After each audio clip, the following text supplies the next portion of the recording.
Slovenski kmetje in slovensko podeželje se v zadnjem času, torej že dlje časa, v zadnjem času pa posebej soočajo s številnimi problemi. Poleg nespodbudnih plačil za njihove izdelke, kmetijske pridelke in izdelke, kar je neka trajnica in je povezana s številnimi razlogi, tudi razlogi, ki so na strani samih kmetov in jih bojo morali začeti odločno reševati tudi med drugim z boljšo organiziranostjo, vendarle pa je glavni del razloga pri neustrezni državni politiki na številnih področjih. Torej, poleg nespodbudnih plačil se borijo na mnogih področjih z nepotrebno birokracijo. Na številnih delih je problem to, kar je danes glavna tema, torej so problem napadi zveri, posebno volkov. Na južni meji so problemi zaradi nezakonitih migracij. Ob tem pa se na podeželju marsikje zapirajo poštne in bančne poslovalnice.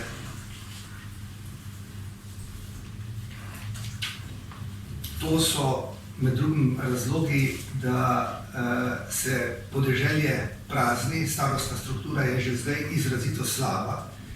Najpovprečno pa se prazni zato, ker se mladi ne odločajo, da bi prevzemali kmetije od svojih očetov in se tudi ne odločajo, da bi se ukvarjali z drugimi dejavnostmi na podeželju, če imajo vtis, da ne morejo računati na vsaj približno enakovredno kakovost življenja, kot je kakovost življenja mladih v mestih.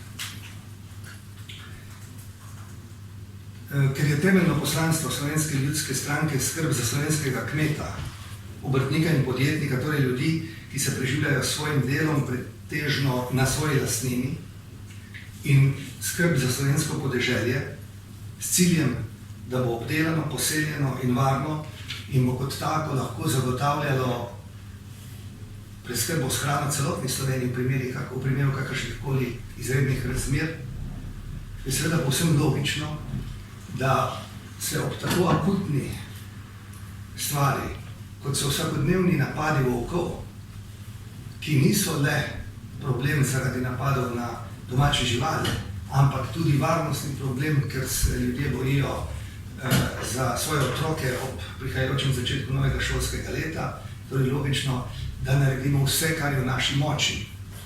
Znano je, da je Sindikat kmetov Slovenije, ki je organizator vseh aktivnosti, ki je organiziral protestni shod v Velikih Laščah in tudi naslednje, če bodo, in vsi skupaj upamo, da ne bodo potrebni,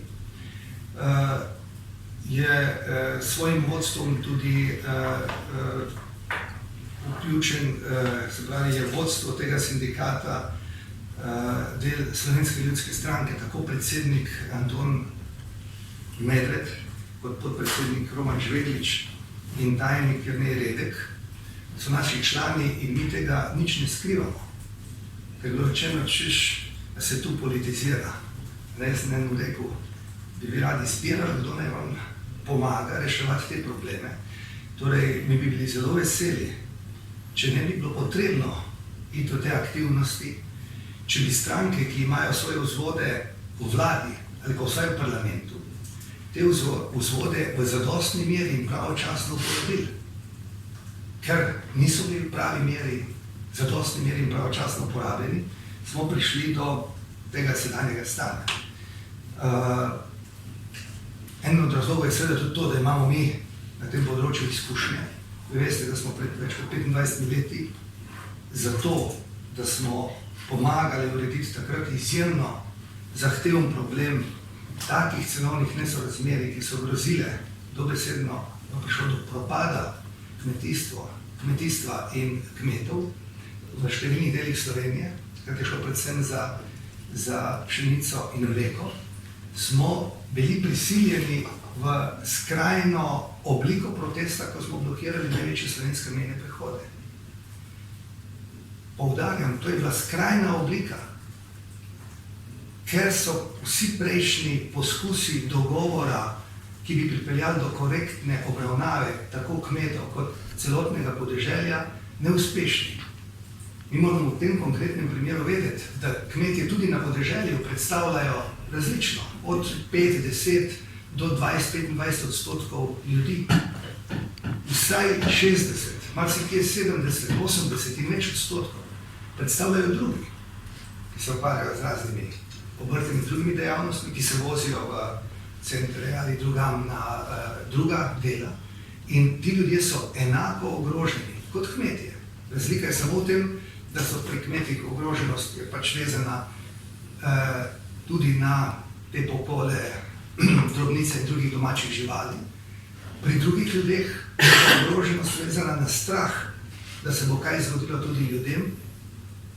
Vi veste, da se je recimo pred kratkim v neposredni bližini tam v meji zgodil napad na hrvaški strani medveda na človeka, da je pač, in to prav zdaj v tem času, da je ta problem, o katerem govorimo v Sloveniji, zelo eskaliral tudi v številnih evropskih državah. In tu ne gre zdaj več za eno, bom rekel, na pol filozofsko vprašanje odnosa do velikih zveri, na kakšen način se naj do tega obnašamo. Tu gre za temeljno vprašanje, ali so kmetje in drugi ljudje na podeželju zaščiteni skladno z pravicami, ki jim jih daje ustava. In slovenska ustava nedvoumno govori o tem, da je država dolžna ljudem zagotoviti varnost in zaščititi tudi njihovo premoženje. Zdaj, naj v tem uvodnem delu povem samo še ta najnovejši primer. Glejte, mi smo bili res dobesedno šokirani, ko smo včeraj izvedeli, meni ministrica to potrdila, da do včeraj, mislim, da danes je korespondenčna seja ali bo, lovci in interventna skupina niso mogli streljati ali odvzeti, odloviti ali kakorkoli volka iz narave v okoljih, kjer se pojavljajo vsakodnevni napadi volkov. Če ni, se pravi, bila ta varovalka, dokazano, da je pač ta volk večkrat napadal. Če se malo pošalim, se pravi, volk mora priti s potrdilom o vsaj dvakratnem napadu na drobnico, potem lovec ga lahko odstreli. In lovci, ki se na nas množično obračajo, in tudi drugi, so rekli, mi povemo zelo odkrito, pod temi pogoji, ko je povsem jasno, da že sicer je lov na volka prvič manj zanimiv v tem letnem času, niti za trofeje in tako naprej, da je bolj zahteven. Če ob tem lovec tvega, da bo napačnega volka odstrelil v pravi vasi, na pravi lokaciji, pa napačnega volka, in da mu je zagrožena celo kazen, je jasno, da bo iskal način, da ne bo šel na lov. Po naših informacijah tudi današnji sestanki zadnjih dneh gredo v smeri, da bi tako, kot je bilo pred leti, mislim, da do leta 1974, tudi v naši takratni skupni državi veljal sistem, da tisti, ki vpleni volka, dobi nagrado, da bi tudi sedaj dodatno stimulirali lovce in druge, ki dobijo ta pooblastila, za ustrezno nagrado, za odlov, odstrel oziroma odlov volka. No in potem smo se v eni skupini tu pogovorili, glede na prislovično počasnost vlade pri teh ukrepih, moram pa reči, da ga tega izrazito in izrecno podpiramo, da bomo do takrat, ko bo vlada to izvedla, vsakemu tistemu, ki bo opravil zakonit odlov volka, bo Slovenska ljudska stranka donirala 500 evrov.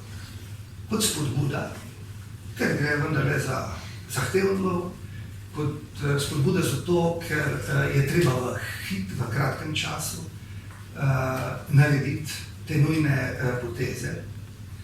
In tudi zato, da bi vendarle pokazali na prave ljudi, ki delajo napačne poteze, zato da kmetje in drugi ljudje na podeželju niso ustrezno zaščiteni.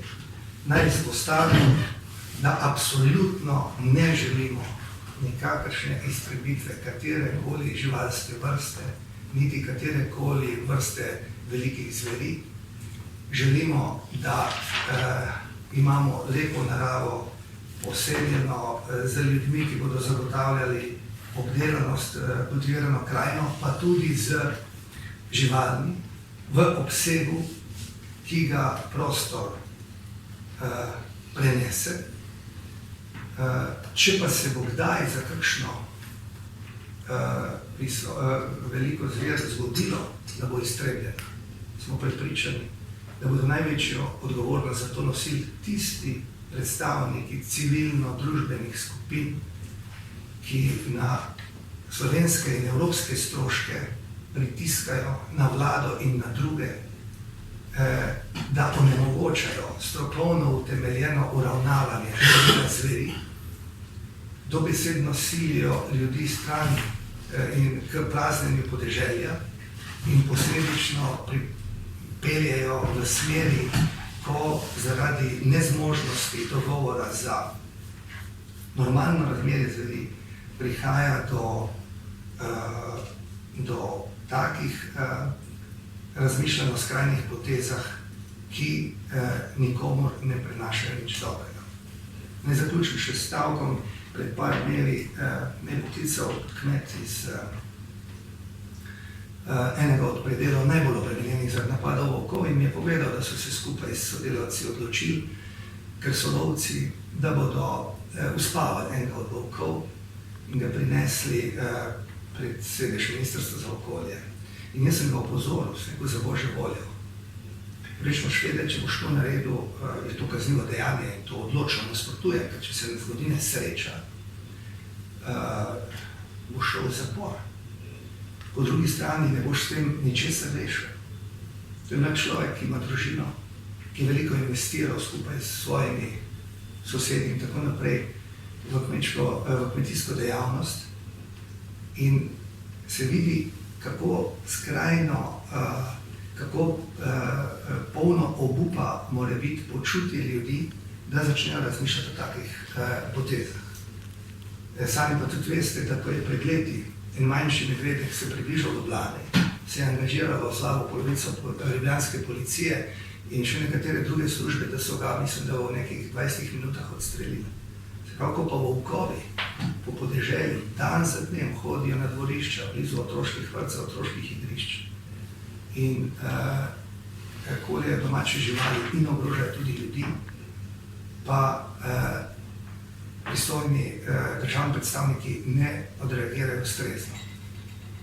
Slovenski podeželjani pač ne želijo in ne želimo več biti nenapovedni.